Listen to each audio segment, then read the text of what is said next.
Welcome back friends. இது வந்து என்னோட செகண்ட் வீடியோ. இந்த வீடியோவில் நம்ம என்ன பார்க்க போறோம்னா, இது ரொம்ப ஹாப்பியான வீடியோலாம் கிடையாது. மேபி பார்க்குறவங்களுக்கு ஹாப்பியாக இருக்கலாம். ஏன்னா ஸ்னோலாம் ஃபர்ஸ்ட் டைம் நீங்கள் பார்க்கும்போது உங்களுக்கு ரொம்ப ஹாப்பியாக இருக்கும். ஆனால் எங்களுக்கு ரொம்ப சேடான ஒரு வீடியோ. ஏன் அப்படி சொல்கிறேன்னா, இங்கே வந்து நாங்கள் ஸ்னோவை க்ளீன் பண்ண வேண்டிய நிலைமை ஆயிடுச்சு. நேற்று வந்து இங்கே வந்து ஸ்னோ ஸ்டாம் பெய்ஞ்சுது. ஸோ என்ன ஆச்சுன்னா, வீடு ஃபுல்லாக எங்களுக்கு இதெல்லாம் ஸ்னோ, வெளியெல்லாம் ஸ்னோ. பார்த்தீங்கன்னா இப்போ தான் வெயிலே அடிக்க ஆரம்பிச்சிருக்கு. ஸோ இந்த ஸ்னோ என்ன பண்ணணும்னா நம்ம தான் க்ளீன் பண்ணணும். யார் இந்த வீட்டில் இருக்காங்களோ அவங்க தான் க்ளீன் பண்ணணும். எங்கள் ஓனர் வந்து இப்போ ஊரில் இல்லாத காரணத்தினால நாங்கள் பேஸ்மெண்ட்டில் இருக்கோம். ஸோ நாங்கள் தான் இந்த ஸ்னோவெல்லாம் க்ளீன் பண்ணணும். ஸோ அந்த மாதிரி க்ளீன் பண்ணுற இடத்துல நம்ம எங்கெல்லாம் க்ளீன் பண்ணணும்னு பார்த்தீங்கன்னா, நம்ம ட்ரைவ் த்ரூவை நம்ம தான் க்ளீன் பண்ணணும். ஸோ அதுக்கப்புறம் பெடஸ்ட்ரியன்ஸ் பீப்புள் நடந்து போகிற இடத்தையும் நம்ம தான் க்ளீன் பண்ணணும். ரோடை வந்து அவங்க பெரிய பெரிய லாரி வச்சு நிறைய டூல்ஸ் வச்சு அவங்களே கிளியர் பண்ணிவிடுவாங்க. இன்னும் அவங்க வந்து யாரும் கிளியர் பண்ணல. ஸோ இதை கிளியர் பண்ணாமல் விட்டால் என்ன ஆகுன்னு பார்த்தீங்கன்னா, ரெண்டு ப்ராப்ளம். ஒன்று வந்து நம்மளே வலிக்கி விழுந்துரும், நம்மளால காரை வெளியே எடுத்துகிட்டு போக முடியாது, நடக்கிறதுலாம் ரொம்ப கஷ்டமாக இருக்கும். செகண்ட் ப்ராப்ளம் என்னன்னு பார்த்தீங்கன்னா, நம்ம இதை க்ளீன் பண்ணாமல் விட்டால் நமக்கு கவர்மெண்ட்லேருந்து ஃபைன் போடுவாங்க.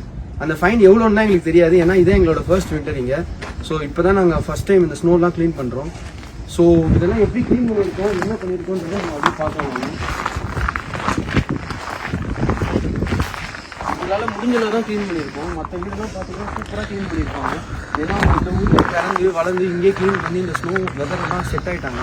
எங்களுக்கு இதான் ஃபஸ்ட் டைம்ன்றதுனால எங்களால் முடிஞ்சளவு க்ளீன் பண்ணியிருக்கோம். எனக்கு தெரிஞ்சு இது பெட்டராக தான் இருக்குது. நல்லா தான் க்ளீன் பண்ணியிருக்கோம்.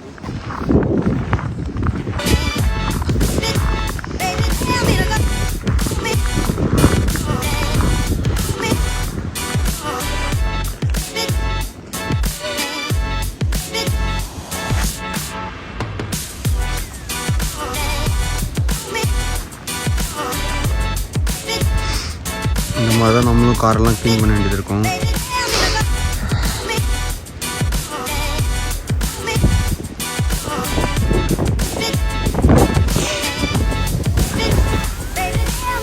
இவருதான் நம்ம ரூம்மேட் ராஜ். அப்புறம் ஒரு ஹாய் சொல்லுங்க. அப்படிங்க ஒரு ஹாய் சொல்கிற நிலைமையில இல்லைன்னு எனக்கு தெரியும். ஏன்னு பார்த்தீங்கன்னா, கார் ஃபுல்லாக அந்த மாதிரி ஐஸாக ஃபார்ம் ஆயிடுச்சு. இங்கே ஸ்னோ பெஞ்சாலே தான் கஷ்டம். ஸ்னோன்றது நீங்கள் பார்த்த மாதிரி ஸ்னோ மட்டும் கிடையாது. அந்த ஸ்னோ அப்படியே இருக்கும்போது மேலே தண்ணி பட்டுச்சுன்னா அது ஐஸ் மாதிரி ஃபார்ம் ஆகிடும். ஸோ அதை க்ளீன் பண்ணி எடுக்கிறது ரொம்ப கஷ்டம். இங்கே பார்த்தீங்கன்னா இதெல்லாம் ஸ்னோ தான். ஸோ இதெல்லாம் நம்ம தள்ளினாலே போயிடும். பட் ஆனால் கார் மேலேயோ இல்லை இந்த மாதிரி ரோட் மேலே ஸ்னோ விழுந்திருக்கும் போது அதில் லைட்டாக தண்ணி பட்டா கூட அது ஐஸ் மாதிரி ஆகிடும். இங்கே கீழே பார்த்தீங்கன்னா உங்களுக்கு தெரியும், இந்த இடத்துல இருக்கிறதெல்லாம் ஐஸ் தான். நம்ம கால் வைக்கும் போது கால் ரொம்ப ஸ்லிப் ஆகும். ஸோ இதுதான் ஸ்னோக்கும் ஐஸ்க்கும் இருக்க டிஃப்ரென்ஸு. ஐஸில் ரொம்ப கேர்ஃபுல்லாக இருக்கணும், இல்லைன்னா கண்டிப்பாக கீழே விழுந்துருவோம். இங்கே பாருங்கள் எப்படி ஸ்னோ அடிச்சுக்கிட்டு பாருங்கள்.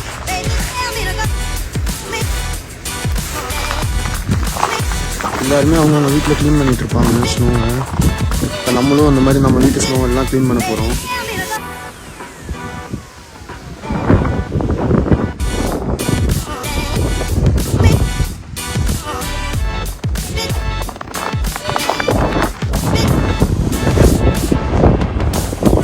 பாருங்க எவ்வளோ ஸ்னோ இருக்குன்னு.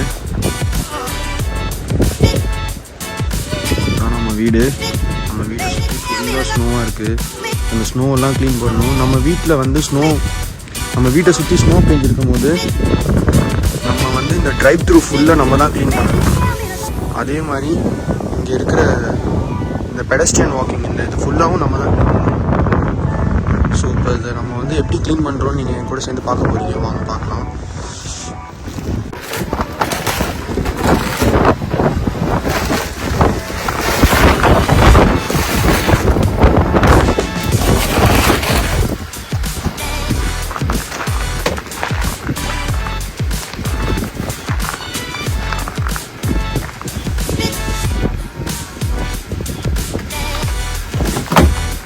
ஒரு ஓரளவு க்ளீன் பண்ணிட்டு இருக்காரு. இப்போ நம்ம போய் ஹெல்ப் பண்ண போகிறோம் அவருக்கு.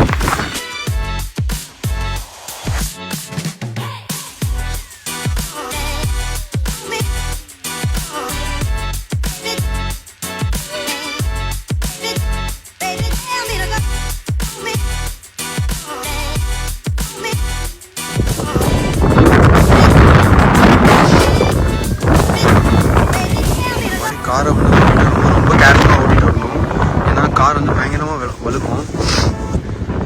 ரொம்ப கேர்ஃபுல்லாக இருக்கணும். சவுண்டு கேட்கும்னு நினைக்கிறேன்.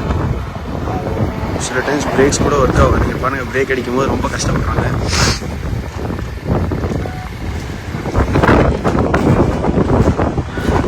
நாங்கள் வந்து இப்போ வெளியே இங்கே சாப்பிட போகலான்னு கிளம்பி போயிட்டுருக்கோம். கார் எடுத்துகிட்டு அப்படியே இங்கே எங்கேயா போய் சாப்பிட்டு வரலான்னு இருக்கோம். பயங்கரமாக பசிக்குது. இதை க்ளீன் பண்ணி எங்களால் சமைக்க கூட டைம் இல்லை. ஸோ இனிமேல் தான் நாங்கள் போய் சாப்பிடணும். போய் சாப்பிட்டுட்டு நான் அந்த வீடியோ உங்களுக்கு எடுத்து போடுறேன். ப்ரோ எங்கே ப்ரோ சாப்பிட போகலாம்? ஒரு நல்ல ஸ்பாட்டாக சொல்லுங்கள் ப்ரோ. நீங்கள் தான் உலகம் சுற்றும் வாலிபர் மாதிரி கனடாவில் எல்லா கடைக்கும் போய் எல்லாத்தையும் டேஸ்ட் பண்ணியிருக்கீங்க. ஆமாம், இப்போ ஒரு நல்ல கடையாக ரெக்கமெண்ட் பண்ணி இப்போ என்னை கூப்பிட்டு போகிறீங்க. நல்ல தமிழ் கடையாக இருக்கணும் ப்ரோ. போய் நல்லா நிம்மதியாக வயிறார சாப்பிட்டுட்டு வர மாதிரி ஒரு கடையாக பார்த்து சொல்லுங்கள் ப்ரோ. எங்கே ப்ரோ போகிறோம்? சர்ப்ரைஸ் பண்ண போகிறீங்களான்னு ப்ரோ? எனக்கு எந்த கடையும் தெரில ப்ரோ. அவங்க பாருங்க, கார் ஒருத்தர் வந்து எப்படி நிப்பாட்டி வச்சிருக்காங்க கிராஸில். எங்கள் காரே வலிக்குதுங்க, எங்களால் ஓட்ட முடியல. பார்த்தீங்கன்னா எனக்கு கிளியராக தெரியும். ஸ்லோவில் ஓட்டிகிட்டு போயிட்டுருக்கோம். பிரேக்லாம் அடித்தா நிற்க மாட்டேங்குது காரு, ஒரு மாதிரி வலிக்குது. ஸோ ஸ்லோவாக தான் போகணும்.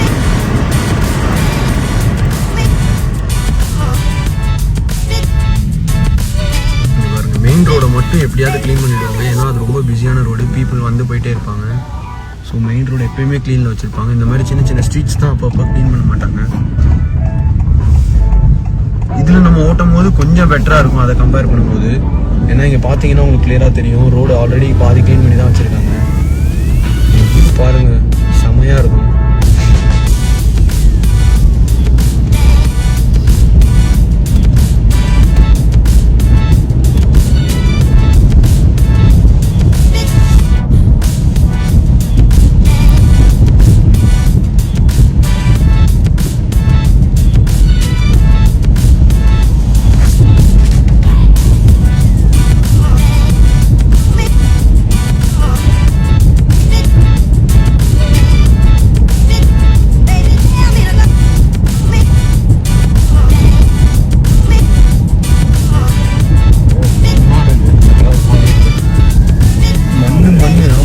வந்து ஸ்னோவோட சேர்ந்து மண்ணு மாதிரி அப்படியே அழுக்கா இருக்கு ரோடு. இருக்காது. ஆமா, யூஸ்வலா அப்படி இருக்காது. ஏன்னா வந்து ஸ்னோ இருக்காது, ரோடு பார்க்க அழகா இருக்கும்.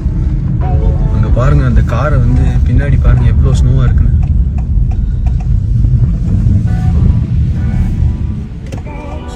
ஜங்ஷன்ல இருக்கும். அங்க பாத்தீங்கன்னா என்னென்ன கடை இருக்குன்னு உங்களுக்கு தெரியும். டிமாட்டன்ஸ் இருக்கும், டிமோட்டன்ஸ்ன்ற கடை வந்து இங்கே பயங்கர ஃபேமஸான கடை. அதை பற்றி நம்ம தனியாக ஒரு வீடியோவே எடுத்து போடலாம்.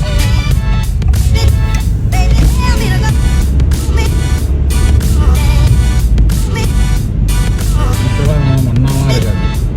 ஆமாம், அந்த மண்ணெல்லாம் எங்கேருந்து வருதுன்னு தெரியல.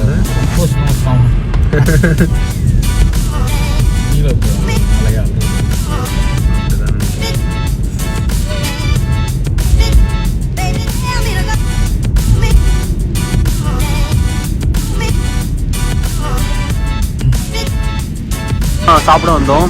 இங்கே வந்து நான் சிக்கன் தம் பிரியாணியும் ராஜ்ப்ரோ வந்து மட்டன் பிரியாணியும் சாப்பிட்டோம். ஃபுட் சூப்பராக இருந்துச்சு. பட் எங்களால் அன்ஃபார்ச்சுனேட்லி வீடியோ எடுக்க முடியல. எப்படி ப்ரோ பிரியாணி எப்படி ப்ரோ இருந்துச்சு? மட்டன் பிரியாணி நல்லா இருந்துச்சு. பட் நீங்கள் பண்ணுற அளவுக்கு இல்லை. பார்த்துக்கோங்க, இது ஒன்றும் நான் வந்து சொல்லி வச்செல்லாம் இந்த வீடியோ எடுக்கல. அவர் அப்படி சொன்னால் தான் நான் வீட்டில் போய் அடுத்த வாட்டி பிரியாணி செஞ்சு கொடுப்பேன். அதனால நீங்கள் சேர்த்து நம்ம ஒரு ஊரில் செய்கிற மாதிரி நல்லா இருக்கும், கொஞ்சம் ஸ்பைசியாக. பாருங்கள், நம்ம பிரியாணிக்கு வந்து அவ்வளோ டிமாண்ட் இருக்குது. ராஜ்ப்ரோவே சொல்லிட்டாரு, சீக்கிரமாக நம்ம வந்து அவருக்கு ஒரு பிரியாணி செஞ்சு கொடுத்து அதை டேஸ்ட் பண்ணுற மாதிரி ஒரு வீடியோ எடுத்து போடலாம். இந்த ரெஸ்டாரண்ட்லேருந்து நம்ம வீட்டுக்கு கிளம்புறோம். இதே மாதிரி இன்ட்ரெஸ்டிங்கான இன்னொரு வீடியோவில் வந்து உங்கள் எல்லாரையும் மீட் பண்ணுறேன். அது வரைக்கும் உங்கள்கிட்ட இருந்து விடைபெறுறது உங்கள் கண்ணா. மறக்காமல் இந்த வீடியோவை லைக் பண்ணுங்கள், ஷேர் பண்ணுங்கள், மறக்காமல் சப்ஸ்கிரைப் பண்ணிடுங்க. பாய்.